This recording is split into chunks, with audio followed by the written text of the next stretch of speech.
नमस्कार, आप देख रहे हैं 4 PM न्यूज नेटवर्क और मैं हूं आपके साथ प्रगति ठाकुर। झारखंड विधानसभा चुनाव, जब से ये चुनावी बिगुल बजा है, बीजेपी आलाकमान को झटके पर झटका ही लगते जा रहा है।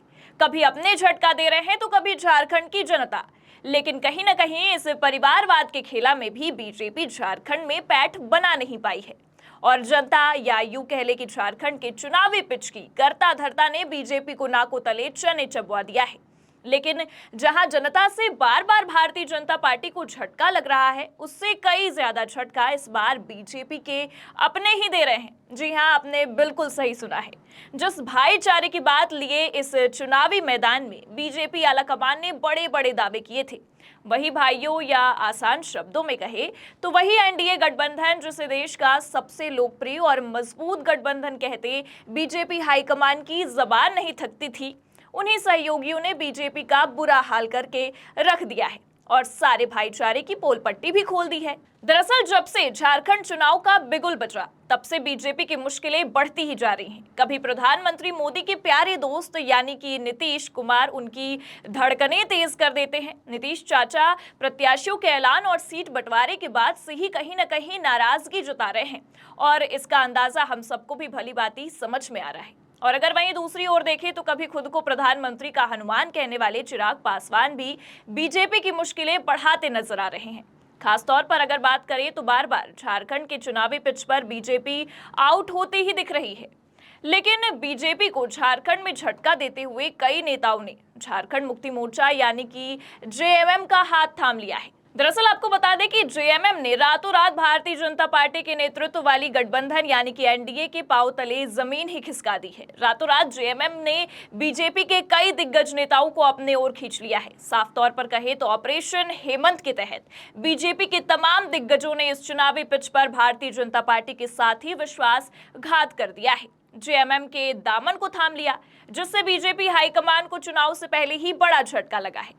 इस ऑपरेशन में जेएमएम ने बीजेपी के बड़े ब्रह्मास्त्र यानी कि लुइस मरांडी को भी तोड़कर अपने पाले में कर लिया और कहीं न कहीं बीजेपी लुइस मरांडी को झारखंड की रणभूमि में अपनी जीत के लिए अच्छे तरीके से इस्तेमाल करना चाहती थी, पर ऐसा हो न सका और लुइस मरांडी ने जेएमएम पर विश्वास जताते हुए हेमंत सोरेन और उनकी पार्टी का दामन थाम लिया। फिलहाल आपको बता दें कि लुइस मरांडी के भाजपा छोड़ने का यही कारण है कि भारतीय जनता पार्टी हमेशा पार्टी के सभी कार्यकर्ताओं और पार्टी के नेताओं पर खुद की मर्जी थोपने का काम किया करती है।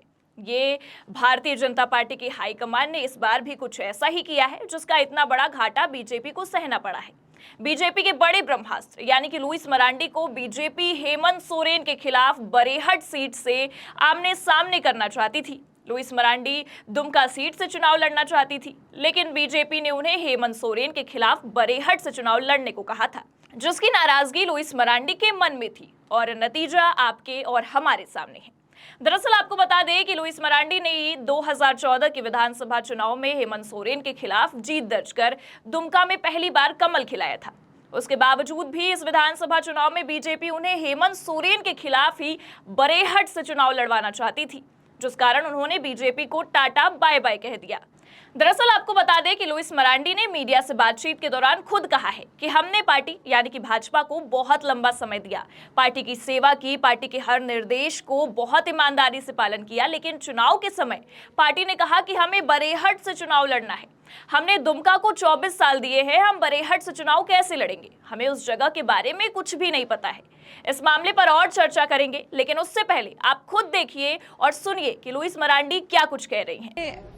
पार्टी को जो हम इतना लंबा समय दिए और हम कभी रात को रात नहीं माने, अनवरत हम जनता का सेवा करते रहे और पार्टी का कोई भी निर्देश हमने बहुत ही ईमानदारी से पालन किया, बहुत ही ईमानदारी से।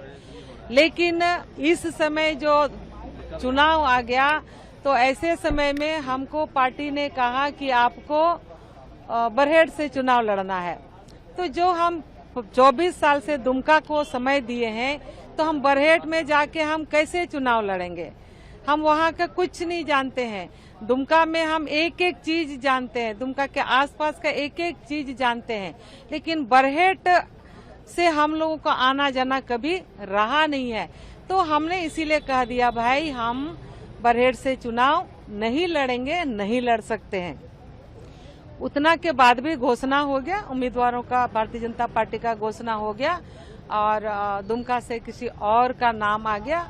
जैसा कि हम बयान में साफ साफ सुन सकते हैं कि लुइस मरांडी के कहने पर भी भारतीय जनता पार्टी ने अपने मन की करते हुए दुमका से किसी और को टिकट दे दिया, जिसके बाद कहीं न कहीं नाराजगी व्यक्त करते हुए लुइस मरांडी ने जेएमएम का दामन थाम लिया। दरअसल आपको बता दें कि ऐसा पहली बार नहीं हुआ है जब बीजेपी हाईकमान ने अपनी मर्जी अपने कार्यकर्ताओं पर थोपी हो, जिसका सीधा साधा असर हमें अब देखने को मिल रहा है। झारखंड में बीजेपी की दो रणनीतियां हैं और इन्हीं दो रणनीतियों पर काम कर रही है। पहली तो क्षेत्रीय या लोकल पार्टी को बहला फुसला कर अपने पाले में करना और बाकी सहयोगियों को पीछे छोड़ देना। तो वहीं दूसरी रणनीति है परिवारवाद, जिसको लेकर मंच से जोर जोर बीजेपी के करता धरता मोदी जी अन्य पार्टियों को आड़े हाथों लिया करते थे। तो वहीं अब ये रणनीति यहां आजमाई जा रही है। फिलहाल आपको बता दें कि परिवारवाद, आदिवासी और क्षेत्रीय पार्टी का फैक्टर चलाकर बीजेपी ने ये सोच बना ली है कि झारखंड में तो जीत पक्की है, लेकिन खैर छोड़िए, ये हथकंडे बीजेपी के काफी पुराने हैं, जिसका भुगतान भी अब भुगतना पड़ रहा है और कहीं न कहीं ये बीजेपी की मुश्किलें और बढ़ा रहा है। साफ तौर पर पार्टी में इस तरह का बिखराव होना भी कहीं न कहीं ये साफ करता है कि पार्टी में कुछ भी ठीक नहीं चल रहा है, जिसका साफ और सीधा असर इस चुनाव में जनता के नतीजों से हमें देखने को मिलेगा। लेकिन आपको बता दें कि लगातार बीजेपी के तमाम नेता जेएमएम में शामिल होते ही जा रहे हैं और ये लिस्ट दिन पर दिन और लंबी होती जा रही है और अनुमान तो यही है कि चुनाव के आते आते तक बीजेपी के सारे पत्ते बिखर न जाए। दरअसल जेएमएम में शामिल होने वाली केवल लुइस मरांडी ही नहीं है, बल्कि और भी नेता हैं। इनमें सरायकेला से बीजेपी के पूर्व उम्मीदवार गणेश महली, बहरगोड़ा से पूर्व उम्मीदवार कुणाल शाडंगी, बास्को बेहरा, बारी मुर्मू और लक्ष्मण टूडू के नाम भी शामिल हैं। सारठ के पूर्व विधायक चुन्ना सिंह के भी जेएमएम में शामिल होने की खबरें हमारे सामने आ रही हैं, जो टिकट ना मिलने से नाराज बताए जा रहे हैं और कहीं न कहीं बीजेपी को इन नेताओं की नाराजगी भारी पड़ने वाली है। सूत्रों के मुताबिक बीजेपी नेताओं को जेएमएम में शामिल कराने के इस पूरे अभियान को ऑपरेशन हेमंत नाम दिया गया है।